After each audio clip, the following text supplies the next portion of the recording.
তুমি কি মরবা না? তুমি কি কবরে যাইবা না বাপ? এই পৃথিবীর কত রাজা বাদশা কবরে চলে গেছে, তুমি কি কোনোদিন কবরস্থান দেখো নাই? তুমি কারো জানাজা পড়ো নাই? তুমি কি কোনো মানুষের লাশ দেখো নাই?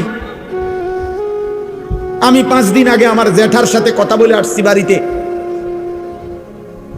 খোঁজ খবর নিচ্ছি। 5 দিন পরে আমার জ্যাঠা মারা গেছে।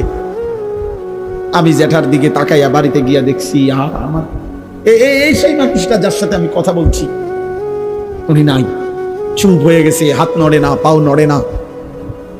আমি জানাজা পড়াইছি আমার জ্যাঠার, তো জানাজার আগে আমি আমার জ্যাঠার কবরটা খালি, তখন কবরে রাখে নাই। আমি কবরের দিকে তাকাইয়া অনেকক্ষণ 8-10 মিনিট হইব, আমার বাবার কবরের পাশে আমার জ্যাঠার কবর। আমার আব্বা আগে ইন্তেকাল করছে। আমার জ্যাঠার কবরের দিকে তাকাইয়া অনেকক্ষণ খালি কবরের দিকে তাকাইয়া ছিলাম। তাকাইয়া আমার মনে হইল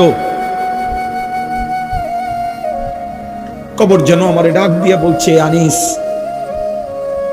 আমার কাছ থেকে 1 মুঠ মাটি দিছিলাম আমি তোমার জ্যাঠারে বানাইবার জন্য, আজ আমার মাটি আমি ফেরত নিলাম।